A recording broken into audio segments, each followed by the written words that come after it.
It's at the lowest point in 43 years. From all of your research and everything that you've been looking into, are these numbers actually the true numbers?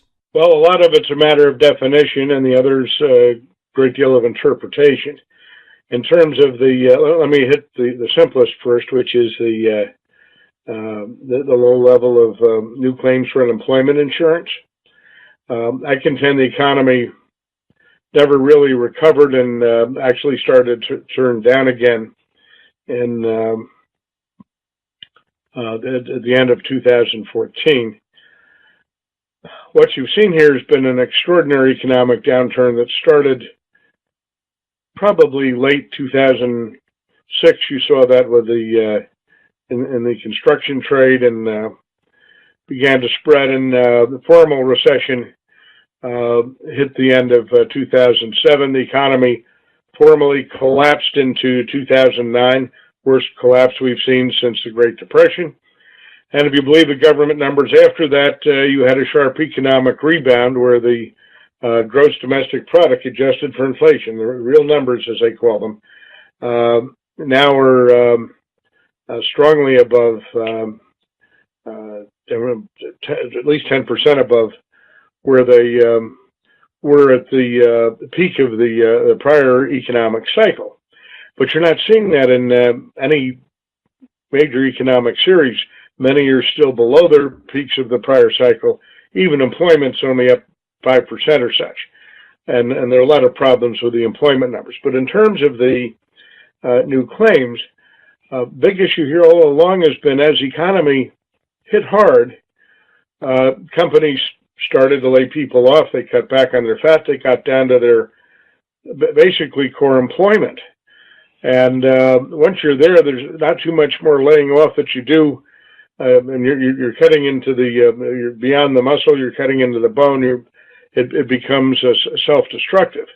And I'll contend that a lot of what you see now in the low level of new claims is that you just don't have as many people being laid off as you used to because the level of fundamental, the level of employment is not as comfortably cushioned as it was before the crash.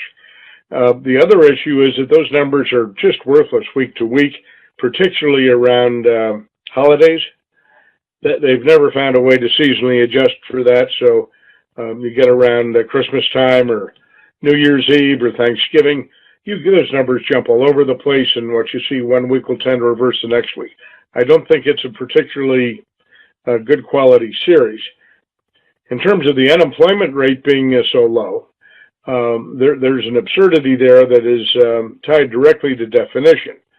And a definitional change here was made back in 1994. They overhauled the whole series, unemployment reporting series, in anticipation of impact from what was then the NAFTA trade agreement coming into effect.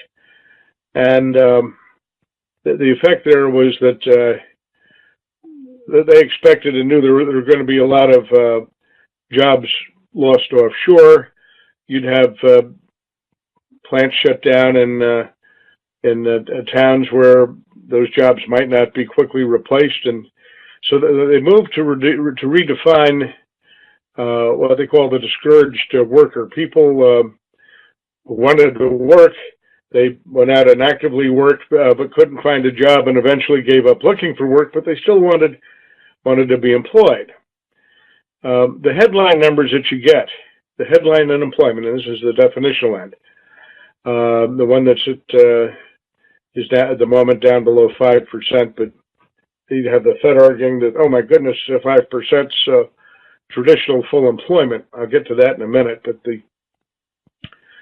what you're seeing there, where it hit the headline number hit a peak of 10% at the worst of the formal recession, is that if you're counted as unemployed, you have to have been actively looking for work in the last 4 weeks.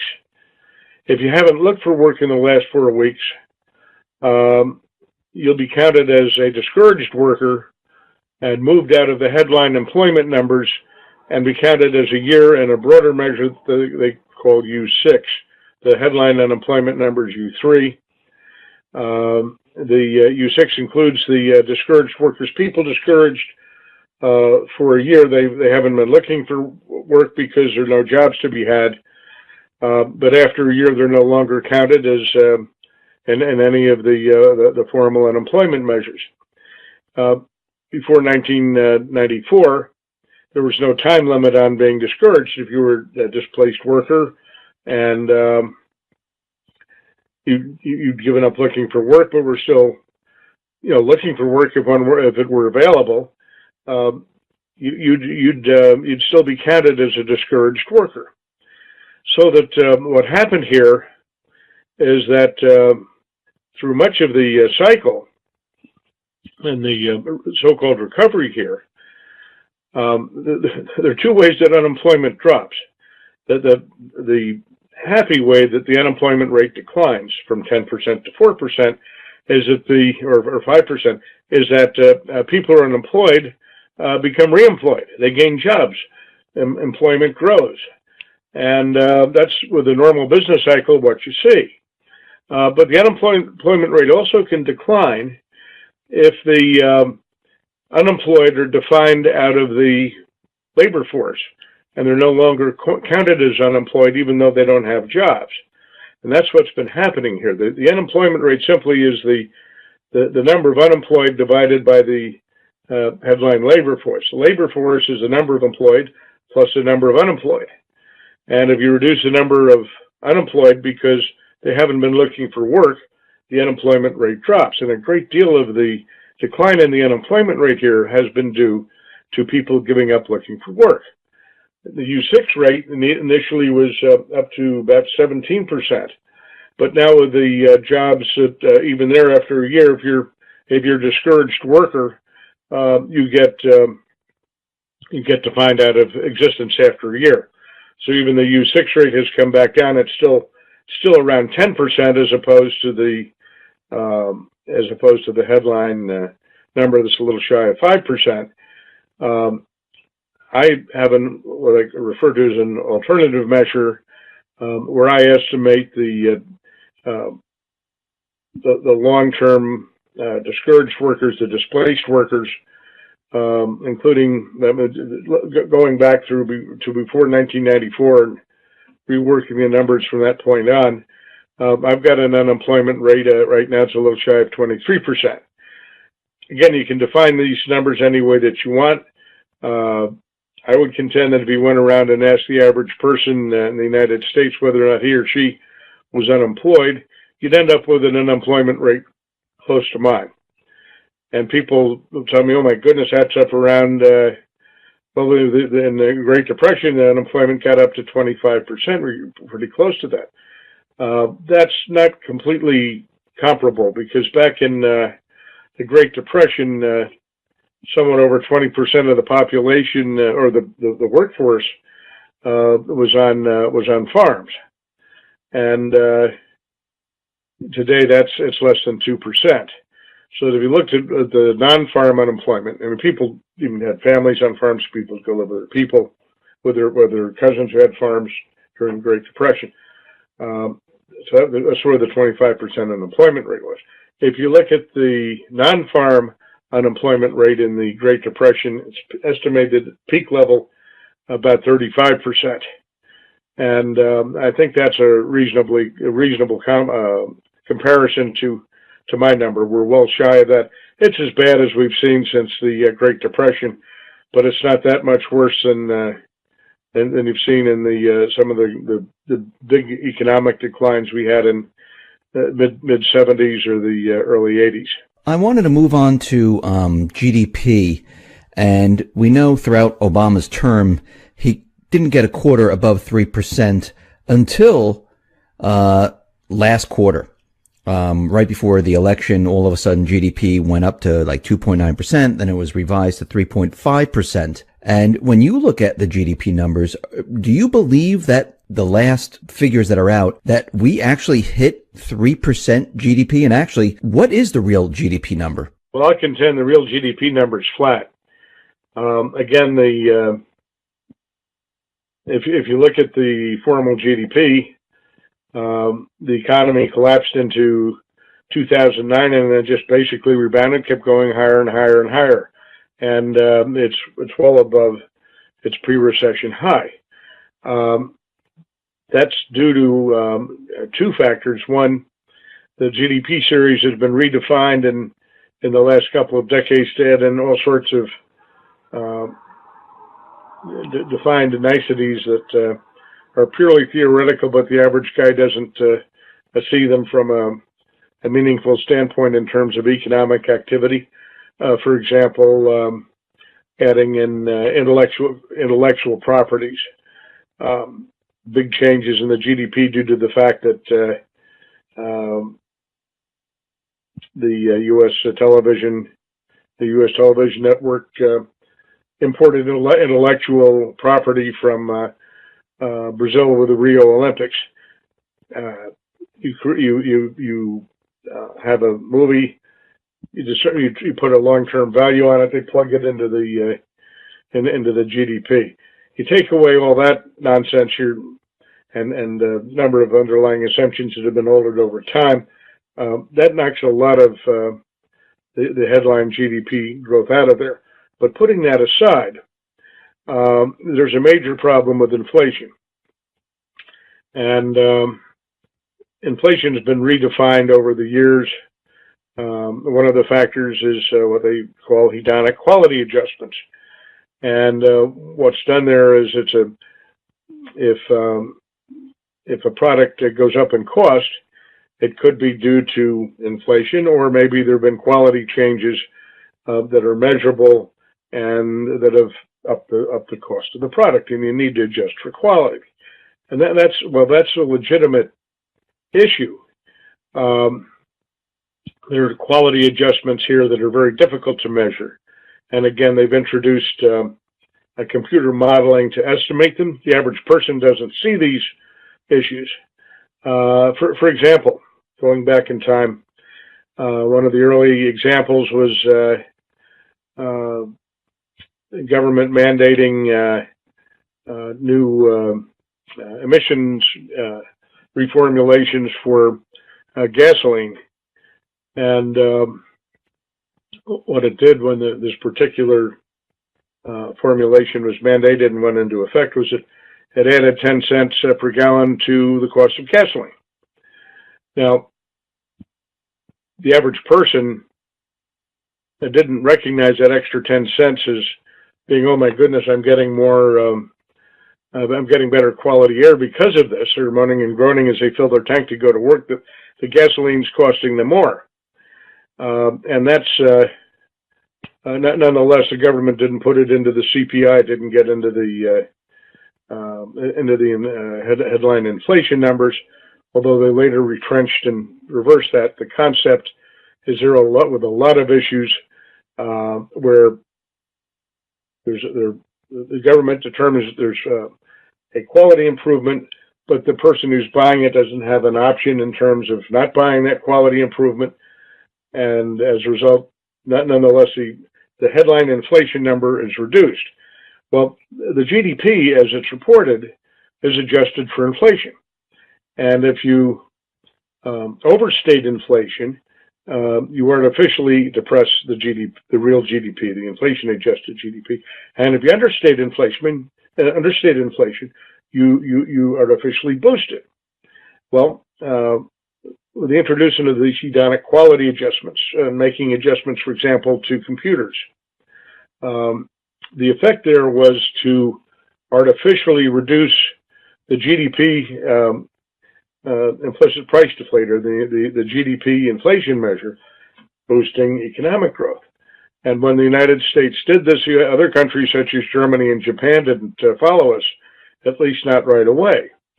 It was even discussed in the President's annual economic report. You know, boy, my goodness, we're boosting GDP by reducing inflation here.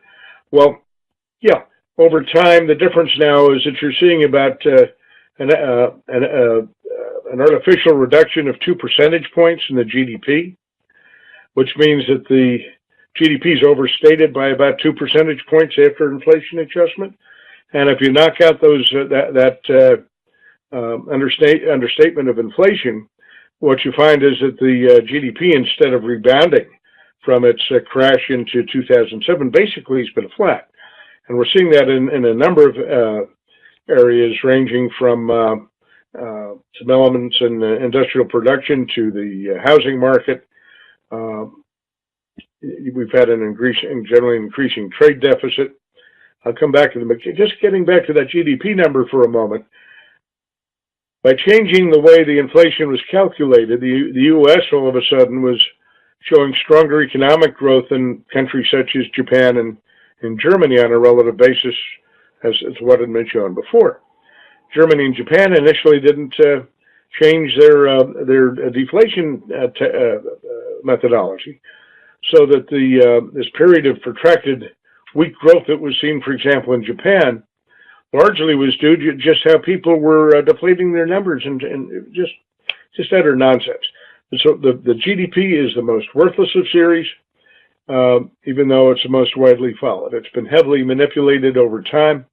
You go back to the days of Lyndon Johnson, and he was noted at the time he would review what was referred to as the GNP, the gross national product, which is a broader measure than the GDP. He would review that every quarter, and if he didn't like the number, he'd send it back to the Commerce Department, and he'd keep sending it back to them until they got it right. I have that from a fellow who worked in the Commerce Department at the time.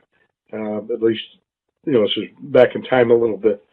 But there have been direct manipulations. I can tell you that in the days when the first George Bush was president, the economy was in recession. And this is in the 1990 recession. John, do you believe that we're in a recession now? Oh, yes. We've never recovered, and I'll contend the economy's turning down. But there was a time when the numbers are manipulated, and you talk about the third quarter, that's not going to hold over time, although they're playing all sorts of games with the numbers. Main Street USA has a pretty good sense of what's really going on, and the average guy will vote his pocketbook. That's why Trump won the election. Trump realized and recognized that the economy was not as advertised, that the average person was hurting financially. And that's what he parlayed into his victory. And when the numbers were manipulated back in the days of George Bush, Bush lost to Clinton. It didn't make any difference. Clinton said, the economy's stupid, and Bush was right on that. It's an issue that, as we look at today,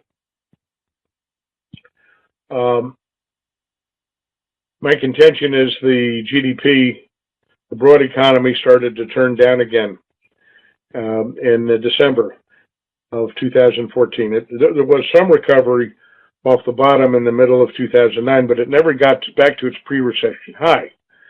And where you can see that very simply is you look at industrial production. Industrial production is published by the Federal Reserve. It's adjusted for inflation, and it accounts for over 60% of the gross domestic product. Now, if you look at the official headline reporting there, and the Fed can play games with its numbers too, but not as much as the Commerce or Labor departments do. The industrial production actually had 1 month of recovery, where it got above its pre-recession high. That was in December of 2014. As a 1 month blip upward, the next month it fell back below its pre-recession high, and right now it's a couple of percentage points below its pre-recession high for the 2007 recession. If you look at manufacturing, which is roughly 80% of industrial production, it never recovered its pre-recession high, and it's 6% below its pre-recession high. How can you have 60% of your economy it's never recovered of its pre-recession high and is down 8%, or 6% or more, while the GDP's up by it's over. I think it's over 10% now. It's just nonsense. You look at the housing market, the construction. You're down 25 to 50% from pre-recession peaks, depending on the measure. And that's there are overlaps between production and construction and other issues. You look at the retail sales, not adjusted for headline inflation. It's about 5% above its pre-recession peak. If you correct for overstated inflation, it's also down below its pre-recession peak. But in terms of official reporting, it's still well shy of the headline gain. Employment is broader measures you get on the economy, and again, there are all sorts of issues there, all sorts of games played. But again, you're not seeing any post-recession surge there that is anywhere as close to the GDP. The GDP is heavily overstated. So from everything that you've been looking at, do you believe the economy is still headed in the direction where it is going to collapse, fall apart? Well, I think it is falling apart, and you're going to see continued downturn.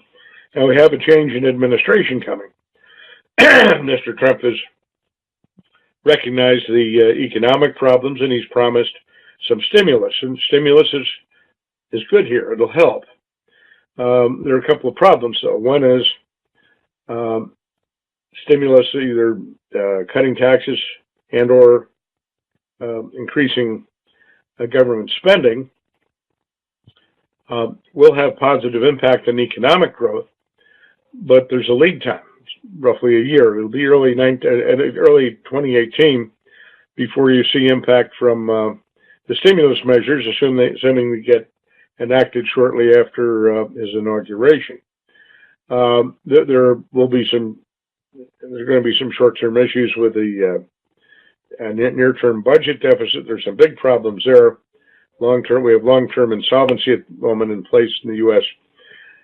for the U.S. government because of unfunded liabilities for Social Security and Medicare.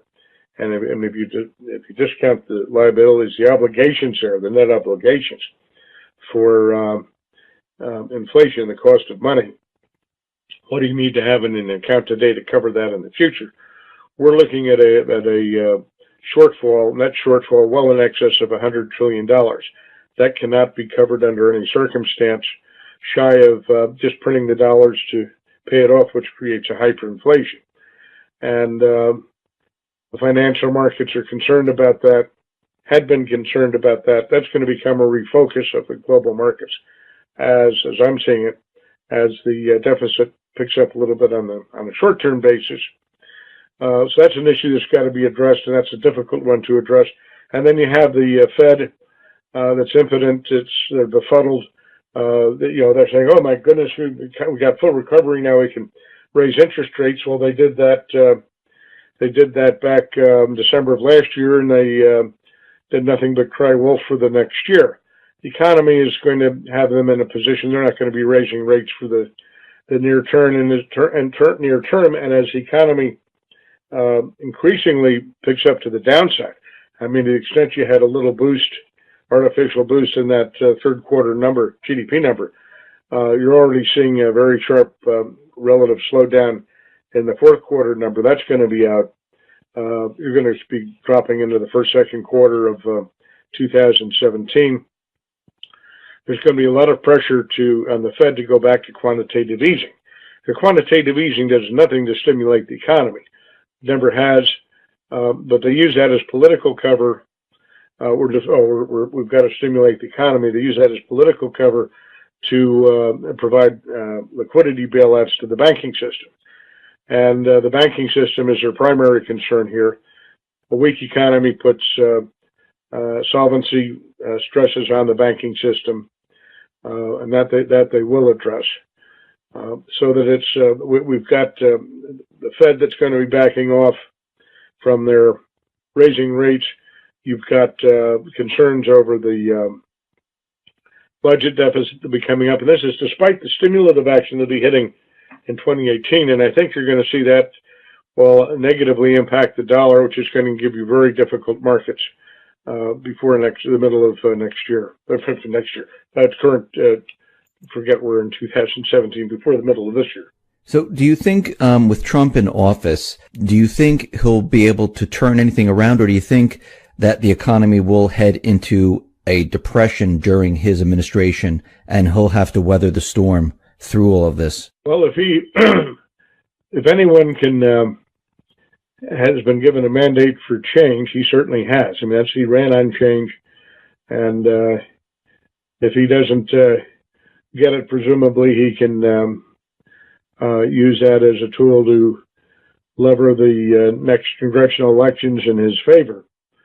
Problem is he doesn't have that long. I don't think he's got till mid-year to make massive progress here before the markets start to fall apart on him. If the markets fall apart, that can do him a lot of things. So there's great danger there.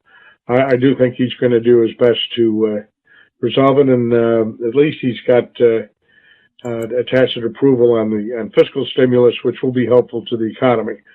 The grave dangers ahead, and I still see a high risk of a hyperinflation down the road. Not that far down the road. So it's a time to be very cautious. I'd look at the looking at the risk of very high inflation, hyperinflation down the road, getting some assets into they're not already there in the physical gold, holding them there through the crisis. It is the ultimate hedge against a very bad inflationary circumstance. John, you mentioned hyperinflation. When you're talking about hyperinflation, what exactly do you mean by hyperinflation? Like, what will people feel when hyperinflation hits? Well, what they'll see initially is that prices are surging, and eventually the dollar will become worthless. You look at what happened in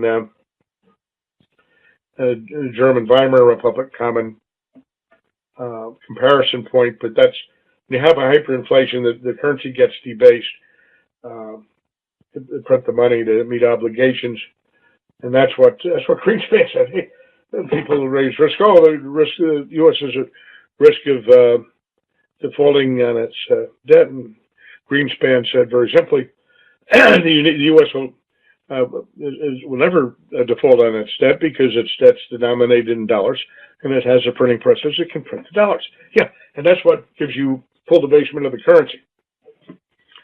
Back in the Weimar Republic, Germany, during the hyperinflation, you could go out and have a very nice dinner one night, have a very expensive bottle of wine, and the next morning that empty glass bottle of wine, it had been the bottle of wine, would be worth more as scrap glass than it had been worth as a full bottle of wine the night before. People go in to have lunch, they'd negotiate their price before they sat down, because after they got up from lunch, price of lunch would be higher. It got to the point that people literally used paper currency for paper, wallpaper, toilet tissue, all sorts of things. That's a circumstance that we're not prepared for here. And we no longer have as much physical currency. A lot of it's electronic. I don't know how the electronic systems and the credit cards can adapt to this. It's going to be a very difficult time, and one where you want to have some hard assets in hand. Don't count on anything from anyone else.